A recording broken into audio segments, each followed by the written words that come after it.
Udah mau penghujung tahun 2024 nih. Gua nemuin salah satu film horor Indonesia yang menurut gua cukup oke buat ditonton kalian semua. Walaupun emang isinya enggak sesempurna itu dengan durasi kurang lebih 1,5 jam. Tapi menurut gua Tommy Dewo udah ngasih sebuah film yang menurut gua cukup oke. Dan sebelumnya gua udah pernah nonton series dia yang berjudul Ratu Adil. Di situ dia collab atau kerjasama dengan Ginanti Rona. Terus juga kalau kalian tahu Nightmare and Daydreams karyanya Joko Anwar itu, dia menjadi salah satu director juga dalam project series itu, yang mana dia jadi sutradara untuk episode kedua di Orphan ya. Gue cukup suka dengan episode itu, yang menurut gue ya itu adalah salah satu episode yang bagus dalam series Joko Anwar itu. Gue suka gimana dia bercerita tentang anak yatim piatu yang ternyata punya kekuatan berlebih ya di series tersebut. Dan kali ini di film Santet Segorop itu gue juga cukup oke dengan cara dia menceritakan gimana sih Santet Segorop itu tuh apa sih. Kita dikasih pengertiannya juga gitu, enggak serta-merta langsung ngasih adegan-adegan yang gore semacam itu ya. Karena kalian tahu sendiri gimana posternya yang brutal itu dengan mata ketusuk, terus ya banyaklah darahnya di poster tersebut gitu kan ya. Di film ini kalian bakal ngelihat gore yang menurut gua cukup sadis juga, karena ada beberapa potongan tubuh, terus juga ada usus yang keluar dari tubuh manusia gitu. Di film ini nyeritain tentang sebuah keluarga di mana di sini ada 3 orang anak, dan ya pelan-pelan mereka itu disantet lah, dan pelan-pelan juga ya lama-lama keluarga itu satu persatu bakalan mati. Di sini yang bikin gua menarik itu adalah premisnya tentang persaingan pasar yang di tahun 1970 sampai 1980-an gitu, yang emang masih kental banget ya dengan hal-hal mistis, dengan segala macam ritual santet, terus ilmu-ilmu hitam gitu kan ya pada zaman itu. Dan di sini menggambarkan banget gimana pasar itu menjadi sebuah daerah atau tempat yang bisa dikatakan penuh kebohongan, karena walaupun tetangga ataupun orang sekitar kita yang dekat dengan toko kita gitu, walaupun dia kayak kelihatan baik, ternyata dia ada suatu keburukan juga. Kayak di Indonesia kan juga jarang banget ya buat ngangkat film tentang persaingan pasar gitu dengan ilmu-ilmu hitam, terutama santet itu sendiri gitu. Dan film ini berdasarkan kisah nyata atau thread viral. Jadi ya masa bodoh dengan itu, gue cukup fokus ke film yang ini aja lah. Dibintangi oleh Ari Irham, terus ada Christian Sugiono, dan juga ada Sarah Wijayanto. Kemudian ada 2 anaknya lagi dari Bapak Sucipto itu, dari Christian Sugiono, gue lupa.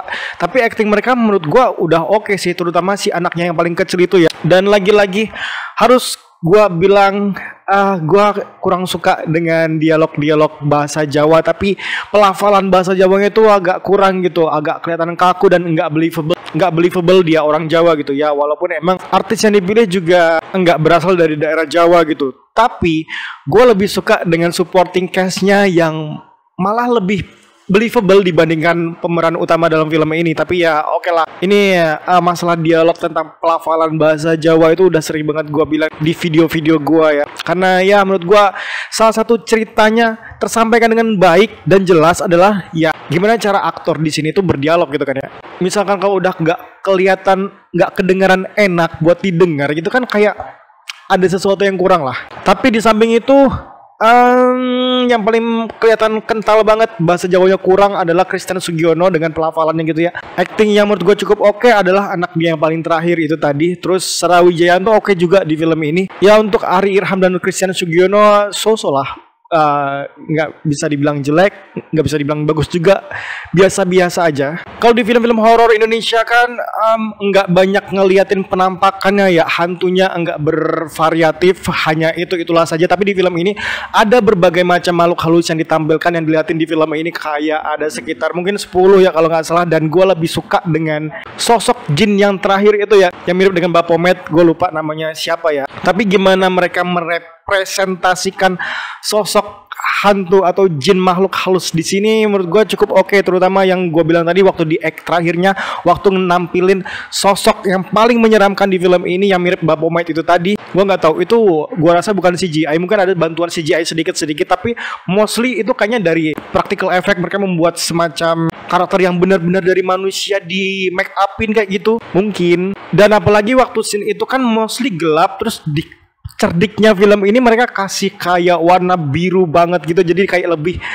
apa ya, visualnya menjadi lebih menarik. Ya udahlah kayak film-film horor lokal kebanyakan gitu, tapi menurut gua ini filmnya terlalu cepet buat dituntasin gitu ya.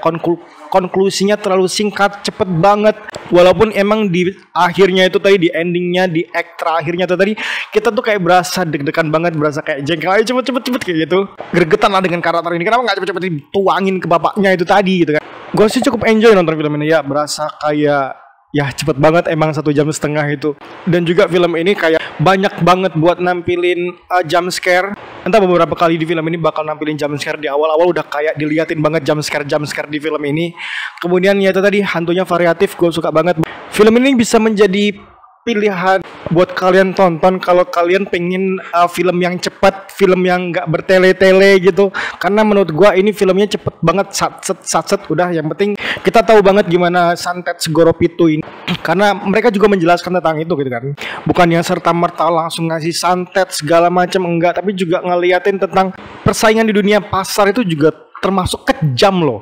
Dan yang kurang gue sukain adalah gimana film ini waktu lagi pencarian buat menuntaskan menyembuhkan dari ayahnya itu tadi, kayak berasa repetitif aja sih, kayak pengulangan yang ya udah gitu-gitu aja, udah ngambil air terus balik lagi, ada hantu lari, kembali lagi hari kedua untuk ngambil air lagi, ada hantu kabur lagi kayak itu, terus ngambil air yang untuk ketiga kalinya sampai ke 7 kali begitu terus. Dan itu menurut gua agak lumayan bosen, tapi ya masih untung lah karena hantunya beragam itu tadi. Oke, silakan ditonton filmnya, sudah tayang di bioskop. Terima kasih dan jangan lupa bertobat.